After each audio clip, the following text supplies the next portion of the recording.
Next heading, मौद्रिक नीति और राजकोषीय नीति के मध्य संबंध। मौद्रिक नीति और राजकोषीय नीति में क्या संबंध है? ऐसे कर लीजिए, बीच से लाइन खींच लीजिए, एक तरफ डाल दीजिए मौद्रिक नीति और दूसरी तरफ डाल दीजिए राजकोषीय नीति।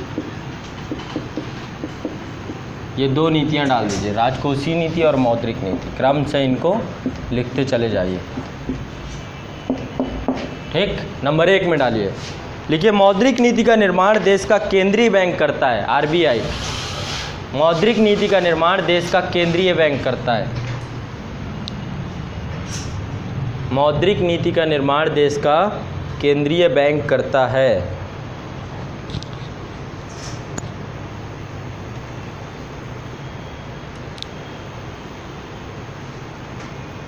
जबकि राजकोषीय नीति, राजकोषीय में लिखिए, राजकोषीय नीति संसद द्वारा निर्मित की जाती है।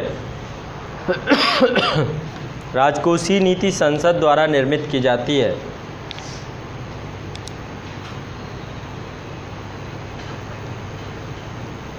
नेक्स्ट पॉइंट में लिखिए, मौद्रिक नीति में, मौद्रिक नीति में परिवर्तन सरलता से हो जाता है।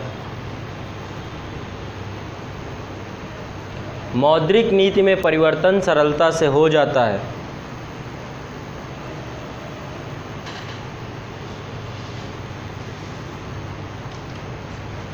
वर्तमान में प्रत्येक 2 माह के पश्चात मौद्रिक नीति की दरों को पुनर्व्यवस्थित किया जाता है।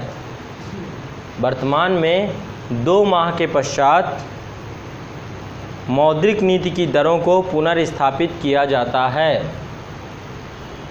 वर्तमान में 2 माह के पश्चात मौद्रिक नीति की दरों को पुनः स्थापित किया जाता है।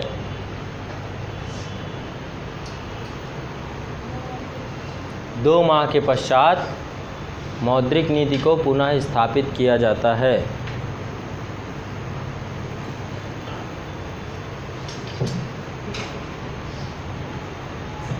मौद्रिक नीति क्षेत्र विशेष को ही प्रभावित करती है।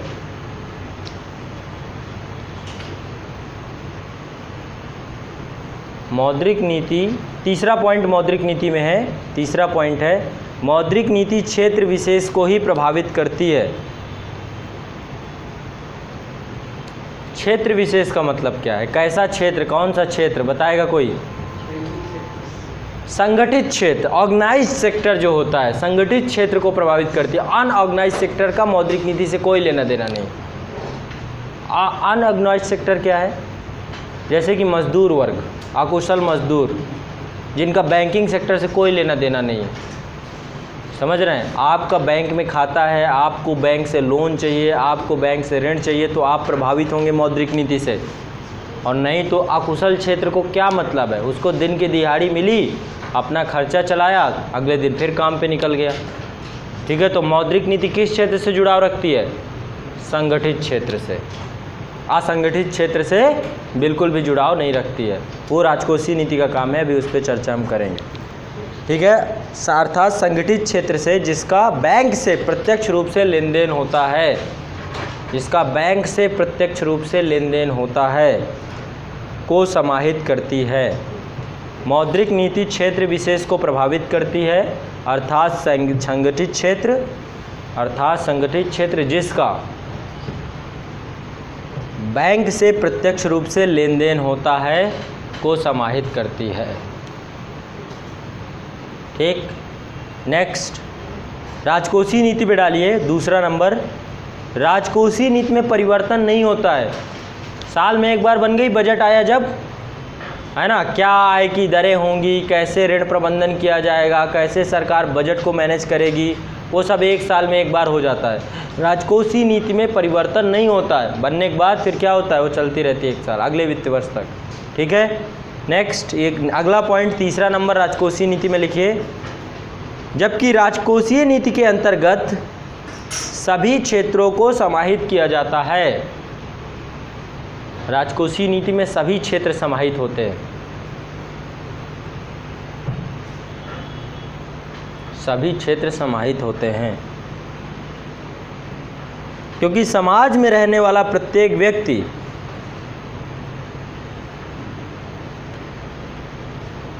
क्योंकि समाज में रहने वाला प्रत्येक व्यक्ति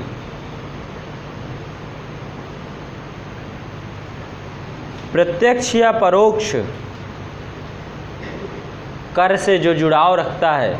इनडायरेक्ट टैक्स तो सब देते हैं, आप भी देते हो। अभी रजिस्टर खरीद के लाए होगे तो इसमें दिए होगे, पेन खरीद के लाए होगे तो इसमें दिए होगे, है ना। डायरेक्ट और इनडायरेक्ट टैक्स यानी प्रत्यक्ष या परोक्ष कर से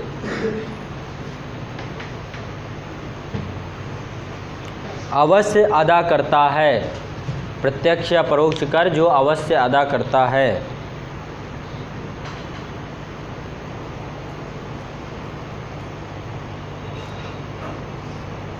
अगला पॉइंट मौद्रिक नीति पे लिखिए। मौद्रिक नीति लागत पक्ष को प्रभावित करती है। मौद्रिक नीति लागत पक्ष को प्रभावित करती है, जबकि राजकोषीय नीति मांग पक्ष को प्रभावित करती है। जबकि राजकोषीय नीति मांग पक्ष को प्रभावित करती है।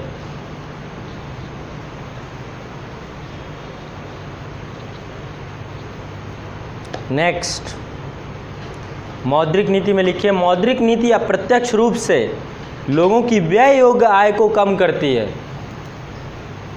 मौद्रिक नीति अप्रत्यक्ष रूप से लोगों के व्यय योग्य आय को कम करती है, आपके खर्चों को कम कर देती है। मौद्रिक नीति अप्रत्यक्ष रूप से लोगों की व्यय योग्य आय को कम करती है।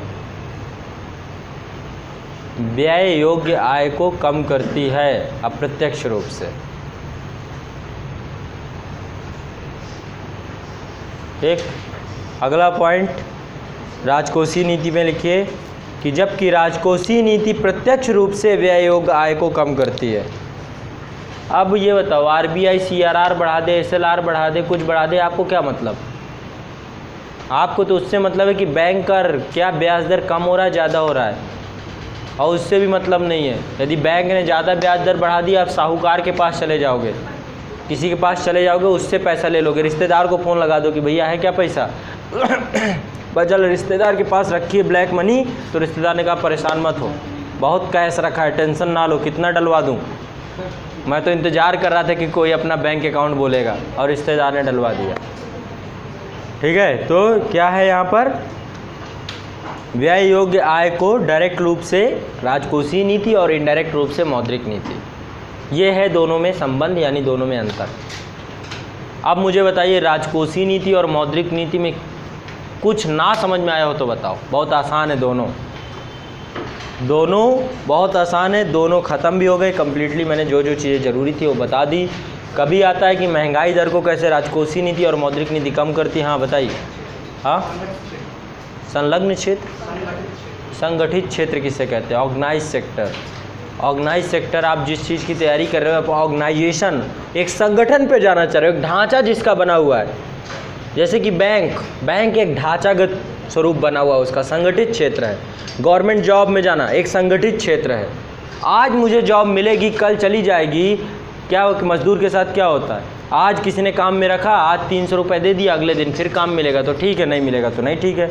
एक असंगठित क्षेत्र है, एक अव्यवस्थित क्षेत्र है, वहाँ पे कोई रूल एंड रेगुलेशन, कोई ढांचा नहीं है। आज इनकम का स्रोत है, कल नहीं है। संगठित क्षेत्र में इनकम का स्रोत निश्चित रहता है। असंगठित स्रोत क्षेत्र में इनकम का स्रोत, जैसे कृषि सेक्टर, एग्रीकल्चर सेक्टर, क्या है? किसान है, साल भर मेहनत करता है, पता चला जब फसल कटने की बारी आई, बारिश हो गई बहुत ज़्यादा, पूरी फसल खराब। असंगठित क्षेत्र। आय के स्रोत अनिश्चित होना असंगठित क्षेत्र कहलाता है। आय का स्रोत निश्चित होना संगठित क्षेत्र आता है। और बताओ।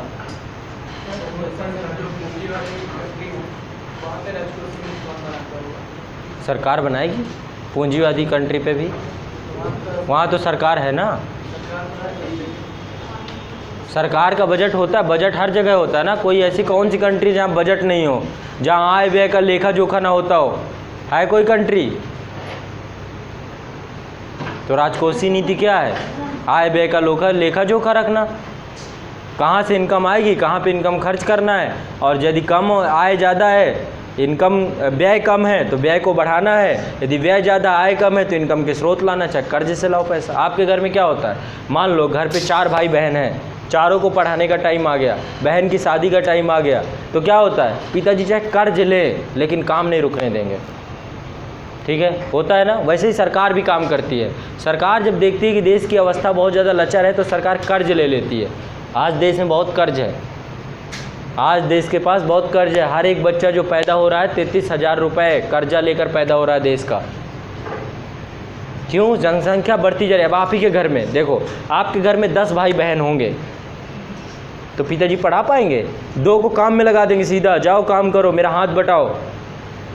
ठीक है, 2 को घर पे, बहनों को कहेंगे कि लड़कियां पढ़ के करेंगे क्या, जाना तुमको दूसरों के घर है, तो उन्हें भी ना पढ़ाएंगे। 1-2 को पढ़ा देंगे जो देखेंगे कि पढ़ने में बहुत होशियार है, बाकी का क्या आरोप लगा देंगे, ये इसको चाहे जितना करो ये पढ़ता ही नहीं है, तो उसको पढ़ाएंगे ही नहीं। ऐसे ही देश की भी हालत समझ लो, परिवार बढ़ता जा रहा है देश का, सरकार कैसे अपने बच्चों को पढ़ाए।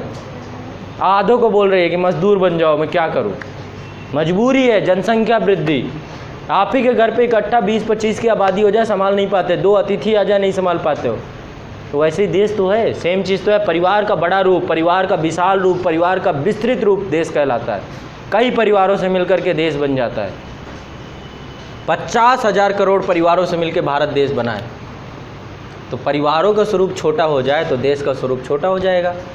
अपने घर से आप पूरी अर्थव्यवस्था समझ सकते हो, समझ रहे हो। तो सरकार क्या करती है कि सरकार जनसंख्या, अब क्यों, अभी मैं जब आपको बताऊंगा ना कि मौद्रिक नीति कैसे असफल हो जा रही है, कैसे आरबीआई दिमाग बहुत लगाता है लेकिन दिमाग उसका रखा का रखा रह जाता है। क्यों, बहुत सारे कारण हैं देश में, इन कारण से हमारे देश की मौद्रिक नीति सफल हो ही नहीं पाती है। बेचारा हर 2 महीने में रिवाइज करता रहता है लेकिन उसका असर मार्केट में नहीं पड़ता है। तो अगली हेडिंग यही रहेगी आपकी, ठीक है। चलो अगली हेडिंग डालनी है आपको, मुद्रास्फीति विफल क्यों हुई।